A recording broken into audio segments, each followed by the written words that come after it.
Assalamualaikum warahmatullahi wabarakatuh. Ketemu lagi dengan saya Lia Agustina. Nah, hari ini kita akan belajar tentang hidrokarbon, yaitu materi pertama di kelas 11 semester ganjil ya.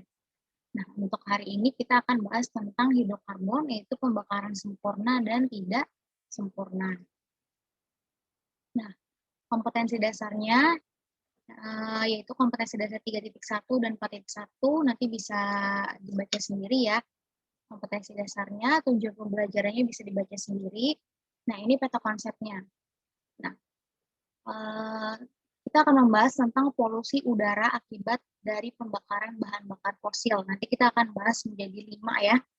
Yang pertama itu adalah sumber bahan pencemaran, yaitu yang terdiri dari pembakaran tidak sempurna, pengotor dalam bahan bakar, dan bahan aditif dalam bahan bakar. Terus asap buang kendaraan itu ada macam-macam, yaitu yang akan kita bahas. Kita bahas itu karbon dioksida, yaitu rumus kimianya CO2, karbon monoksida, oksida belerang, oksida nitrogen, dan partikel timah hitam. Dan kita akan membahas tentang pengubah katalitik, efek rumah kaca, dan hujan asam. Nah, yang pertama yaitu tentang sumber bahan pencemaran. Nah, sumber bahan pencemaran ini dibagi menjadi 3 ya, dibagi menjadi 3. Dibagi menjadi 3.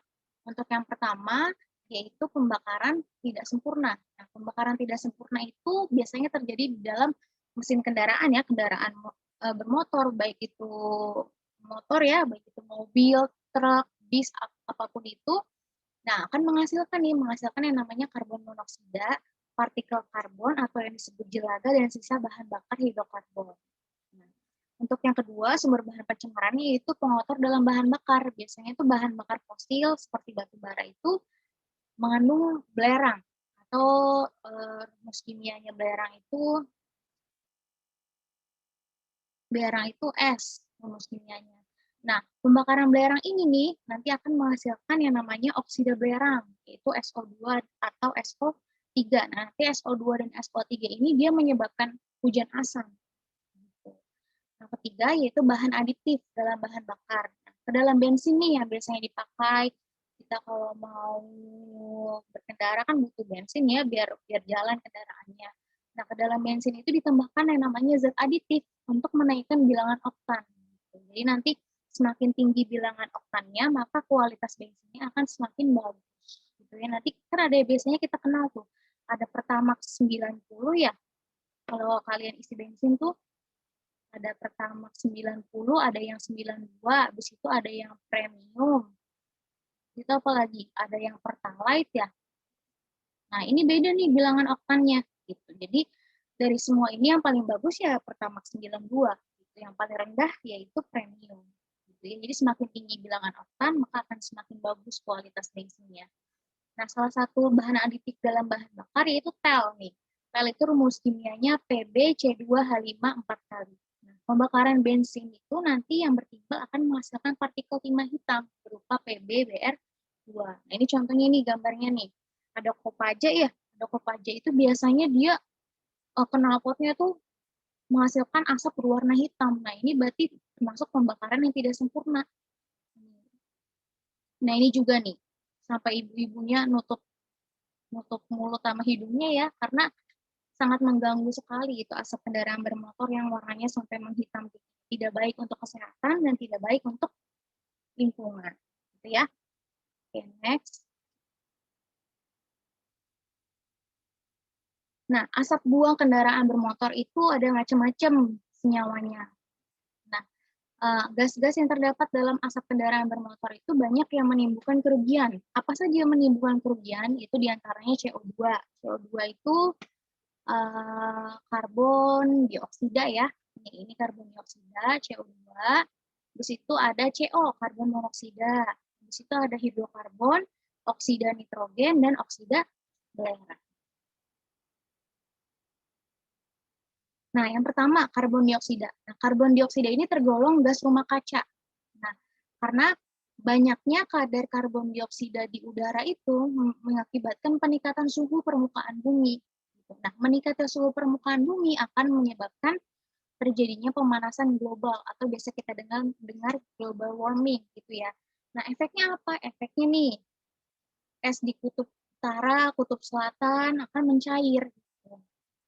Ya, jadi nanti kalau es di kutub utara dan kutub selatan makin lama makin mencair apa? Maka permukaan air laut akan semakin naik kan? Terus nanti efek selanjutnya apa? Maka nanti bisa saja banyak pulau-pulau yang semakin tenggelam.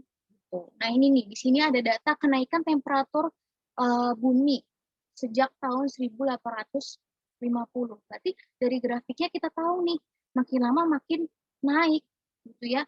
Makin lama makin naik suhunya, berarti semakin besar ya dampak pemanasan global. Jadi apa yang bisa kita lakukan untuk mengurangi pemanasan global? Ya berarti mengurangi si karbon dioksida ini. Nah, karbon dioksida ini dihasilkan dari mana? Dari pembakaran tidak sempurna ya tadi ya, dari CO2, dari asap kendaraan bermotor, dari bahan aditif, gitu ya. Oke. Yang kedua yaitu karbon monoksida atau CO. Nah, karbon monoksida CO ini dia hasil pembakaran tidak sempurna juga, gitu. Gas ini bersifat racun serta dapat menimbulkan rasa sakit pada mata, saluran pernafasan, dan paru-paru. Nah, apabila gas CO ini terhirup ya, terhirup dengan kita gitu melalui pernafasan, maka si CO ini akan bereaksi dengan hemoglobin. Nah, hemoglobin ini terdapat dari mana sih? Terdapat di mana? Terdapat dalam darah gitu. Hemoglobin ini nih yang memberikan warna merah nih. Warna merah apa? Merah, kalau darah segar warnanya merah apa ya? Merah cerah ya. Gitu. Nah, kalau hemoglobinnya bagus, maka warna sel keping darah merahnya ini nih, warnanya cerah, ini normal nih, harusnya. Harusnya kan kita untuk bernafas, kita membutuhkan apa? Membutuhkan O2 ya. Nah, di sini ada sel keping darah merah nih. Ketika dia bereaksi sama O2, normalnya dia warnanya akan warna merah. Tapi ketika kita kebanyakan menghirup karbon monoksida, maka sel darah merah kita akan warnanya menggelap. Ya, menggelap. Kalau semakin sering kita menghirup CO, bisa pingsan kita. Contohnya kayak di mana? Contohnya kayak kita misalnya naik kendaraan umum yang padat, atau enggak tadi tuh ibu-ibu yang tadi di pinggir jalan. Kalau terlalu sering terpapar karbon monoksida, maka akan menyebabkan apa? Sakit ya, pertama tuh pusing dulu, nanti lama-lama sesek, lama-lama pingsan deh. Jadi, gimana caranya biar mengurangi kondisi seperti itu? Maka kita harus mengurangi si karbon monoksida ini di lingkungan. Gitu ya. Oke. Nah, yang ketiga yaitu oksida belerang. Oksida belerang itu ada dua, ada SO2 dan SO3. Nah, ini gambarnya nih. Ada gambar patung yang makin lama makin terkikis, makin habis. Nah, akibat dari siapa? Akibat dari si SO2 dan SO3 ini. Gitu. Nanti si SO2 ini dia bereaksi dengan apa nih? Bereaksi dengan H2O, dengan air. Air terdapat di mana? Terdapat di hujan, ya kan? Ketika ada kadar SO2 yang begitu banyak di udara, terus bereaksi dengan air hujan H2O, maka akan menghasilkan H2SO3. Gitu. Terus ada lagi, gas SO2 dapat bereaksi dengan oksigen di udara juga ternyata. SO2 bereaksi dengan O2, menghasilkan SO3. Gitu. Nah, SO3 ternyata mudah larut juga dalam air, ya kan? Mudah larut juga dalam air hujan, di udara yang lembab, membentuk apa? Membentuk asam sulfat. Asam sulfat itu ini. Ini H2SO4 itu asam sulfat. Nah, ini lebih berbahaya asam sulfat, karena asam sulfat itu apa? Yang kita sudah pelajari. Asam sulfat itu asam kuat. Nah, asam sulfat itu termasuk asam kuat. Nah, asam kuat itu dia berbahaya sekali ketika dia terkena dengan seperti ini nih ya, patung-patung ini, maka lama-lama patung-patungnya akan terkikis habis. Apalagi misalnya ada motor kita ya, motor kita yang uh, sering kena air hujan. Nah, kalau lagi kadar udaranya lagi banyak SO2 sama SO3-nya, berarti nanti motor kita apa? Akan cepat berkarat. Makanya dianjurkan untuk biasanya motor kalau sering terkena hujan nih di musim hujan, maka harus lebih sering dicuci gitu ya supaya tidak cepat berkarat gitu ya. Oke, next. Selanjutnya itu oksida nitrogen atau NO dan NO2. Nah, campuran NO dan NO2 sebagai pencemar udara biasa ditandai dengan lambang NOx. Nah, X-nya ini bisa diganti dengan angka. Saat X itu bisa diganti dengan angka, bisa 1, 2, 3, dan seterusnya. Gitu. Nah, NOx ini di udara tidak beracun secara langsung ya, tidak beracun pada manusia. Tetapi bisa bereaksi dengan bahan-bahan pencemar lain dengan menimbulkan fenomena asbut. Nah, ini tuh lihat deh. Gedung-gedungnya sampai nggak kelihatan ya. Sampai nggak kelihatan gedungnya. Karena tertutup sama asbut ini namanya. Tertutup dengan yang namanya asbut. Nah, ini akibat dari si NOx ini nih yang bereaksi dengan pencemar-pencemar lain. Biasanya kapan sih kita menemukan fenomena ini? Coba deh, kalau misalnya kalian tuh pagi-pagi lagi di hari Senin, terus kalian lihat misalnya lagi naik jembatan gitu ya, terus kalian lihat tuh, itu biasanya asapnya tuh tebal banget. Nah, itu adalah asap dari buangan kendaraan bermotor gitu ya, ini polusi. Oke, lanjut. Nah, selanjutnya partikel timah hitam atau timbel. Atau timbel itu unsur rumus kimianya atau unsurnya lambangnya Pb gitu. Nah, keracunan timbel yang ringan menyebabkan sakit kepala, mudah teriritasi, mudah lelah, dan depresi. Nah, ini contoh gambarnya. Ada tukang buah, tukang sayur di pinggir jalan ya biasanya. Pasar-pasar tuh jualan di pinggir jalan dari pagi sampai malam. Di pinggir jalan banyak lalu lalang kendaraan bermotor mengeluarkan knalpotnya mengeluarkan apa? Mengeluarkan gas buangan kendaraan, ya kan? Dari hasil apa tadi PB itu? Dari hasil zat aditif yang ditambahkan pada kendaraan bermotor. Nah, masuklah si PB itu nempel deh nih di permukaan sayuran dan buah-buahan itu. Habis itu nggak dicuci kita makan, bahaya kan ya? Nanti kita bisa keracunan. Makanya dianjurkan untuk kalau kita misalnya beli buah, sayur, itu kita cuci sampai bersih, jangan cuma sekali atau 2 kali ya. Jadi harus dicuci dulu sampai bersih, baru kita konsumsi. Karena kalau yang biasanya di pinggir-pinggir jalan ini, dia udah terpapar dengan polusi ya, polusi dari asap kendaraan bermotor. Ya. Oke, lanjut. Nah ini, pengubah katalitik ini adalah salah satu upaya untuk mengurangi uh, asap kendaraan bermotor atau efek dari buangan kendaraan bermotor. Nah, kayak gini nih gambarnya. Biasanya ini tuh dipasang di knalpot ya, di knalpot nih. Nah, salah satu cara untuk mengurangi bahan pencemar yang berasal dari asap kendaraan bermotor adalah memasang pengubah katalitik pada knalpot kendaraan. Nah, ini gambarnya kayak gini. Biasanya anak-anak cowok biasanya harus lebih tahu ya, lebih tahu mesin. Nah, ini nanti di dalamnya ini nih, ini kan ini di zoom ya, yang coklat ini itu bentuknya seperti ini nih, kayak sarang lebah. Jadi ada filter-filternya. Jadi ketika ada masuk nih berupa karbon monoksida, nitrogen oxide, nih NOx. Nanti di sini akan difilter nih. Difilter dengan si yang bentuknya seperti sarang lebah ini. Sehingga nanti buangannya itu lebih ramah lingkungan. Gitu. Jadi lebih meminimalisir akibat dari polusi udara. Gitu ya. Oke, lanjut. Selanjutnya yaitu efek rumah kaca atau greenhouse effect.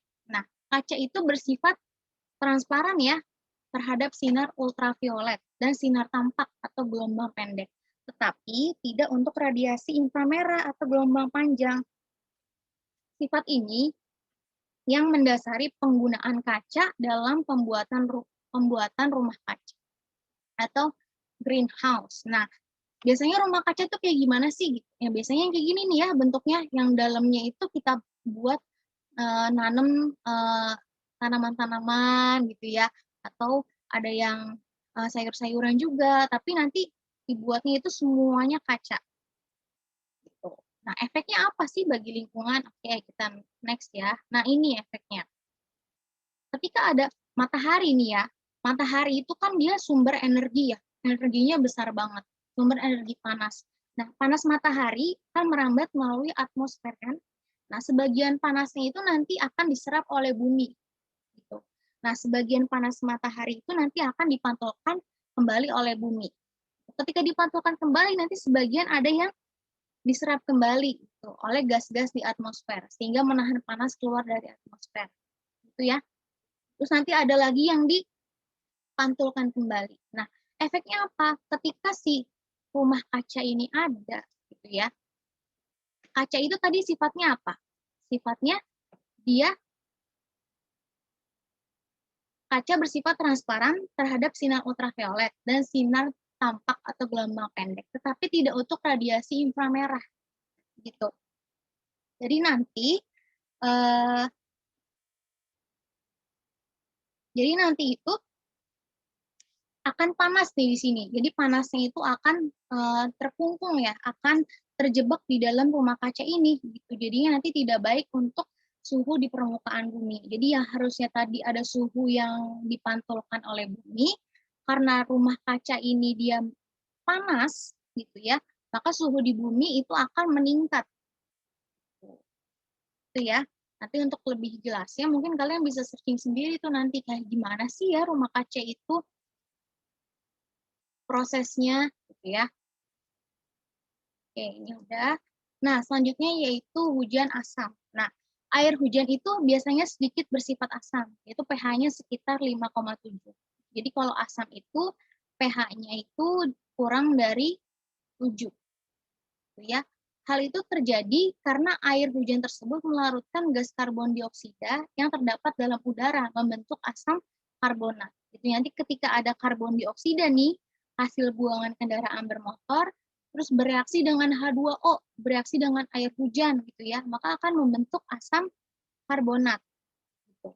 Nah, polutan yang menyebabkan hujan asam adalah oksida belerang. Yang tadi sudah kita bahas ya, yaitu SO2 dan SO3. Dan nitrogen dioksida atau NO2. Nah, oksida-oksida tersebut dalam air membentuk asam. Nah, ini nih, SO2 bereaksi dengan air hujan, nanti menghasilkan H2SO3. Terus SO3 bereaksi dengan air hujan lagi, H2O atau suhu yang lembab ya juga menghasilkan air, terus menghasilkan asam kuat yang tadi Ibu bilang, H2SO4. Gitu. Terus apa lagi? Nitrogen oksida ternyata juga bereaksi dengan air. Menghasilkan apa? Menghasilkan HNO2 dan HNO3. Nah, HNO3 ini asam kuat juga.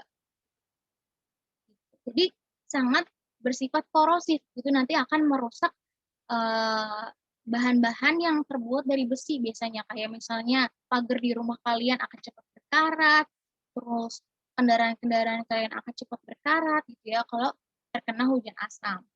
Oke ya, lanjut. Nah ini, masalah yang ditimbulkan akibat hujan asam. Antara lain, yang pertama apa nih? Perusakan hutan ya. Jadi nanti akan merusak si hutan. Jadi hutannya akan habis nih, akan gundul. Ya kan? Terus yang kedua, kematian biota air. Jadi nanti ikan-ikannya pada mati nih. Karena sering kena hujan asam, jadinya ikan-ikannya akan mati ya. Karena akan mempengaruhi kualitas dari airnya juga. Gitu. Terus yang ketiga, yaitu kerusakan bangunan. Nah, nih lihat nih, patung yang tadinya jelas ada hidungnya, ada mulutnya ya. Jadi karena sering terkena hujan asam, jadi kayak gini patungnya. Jadi nggak terlihat seperti manusia jadinya ya. Gitu. Oke, kita lanjut. Nah, ini gimana sih cara menangani hujan asam? Yang pertama, menetralkan asamnya. Namanya asam, berarti harus dinetralkan dong. Nah, bagaimana untuk menetralkannya? Bisa menggunakan basa. Karena asam ditambah basa itu akan menghasilkan senyawa yang netral gitu. Jadi bisa ditambahkan basa, contohnya seperti kalsium karbonat gitu ya. Terus yang kedua, mengurangi emisi SO2. Nah, ini contoh gambarnya nih. Mengurangi emisi SO2. Nah, biasanya itu penyebab utama hujan asam itu berasal dari pusat pembangkit tenaga, yaitu dari pembakaran batu bara. Nah, Nanti bagaimana caranya mengurangi kadar SO2 yang berasal dari batu bara? Yaitu dengan alat ini nih, dengan yang namanya desulfurisasi gas.